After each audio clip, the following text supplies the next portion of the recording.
Pemerintah Aceh mengajak seluruh elemen masyarakat, lembaga sosial hingga dunia usaha untuk berperan aktif dalam proses pemulihan ekonomi pasca bencana. Langkah ini dinilai krusial guna memastikan roda perekonomian rakyat kembali bergerak melalui proses rehabilitasi dan rekonstruksi yang terencana. Sekretaris Daerah Aceh M. Nasir menegaskan pentingnya percepatan pelaksanaan pemulihan secara terkoordinasi dengan menyesuaikan kemampuan dan kewenangan masing-masing bidang.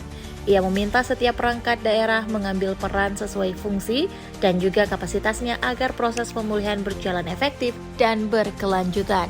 Pemulihan ekonomi tidak hanya difokuskan pada pembangunan fisik, tetapi juga pada pemulihan usaha, lapangan kerja, serta kepercayaan dan kemandirian masyarakat, ujar Sekda Aceh dalam rapat terkait pertumbuhan ekonomi pasca bencana hidrometeorologi di Posko Penanganan Bencana Pemerintah Aceh, Minggu 11 Januari 2026. Rapat ini turut dihadiri Kepala SKPA, unsur LSM, NGO, dan lintas Yayasan Peduli Pasca Bencana.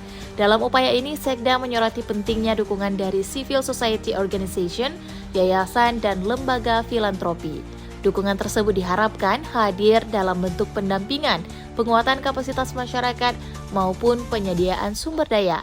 M. Nasir juga menekankan bahwa beban pemulihan tidak seharusnya sepenuhnya ditumpukan pada anggaran pendapatan dan belanja Aceh. Pemerintah daerah mendorong pembagian peran di mana unit-unit kecil dan kelompok usaha mikro dapat dibantu melalui skema hibah, bantuan skala kecil maupun program kemitraan dari mitra pembangunan lainnya.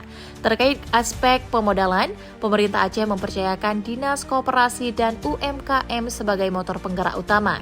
Dinas ini dinilai memiliki posisi strategis dalam memfasilitasi akses pembiayaan bagi pelaku usaha yang terdampak.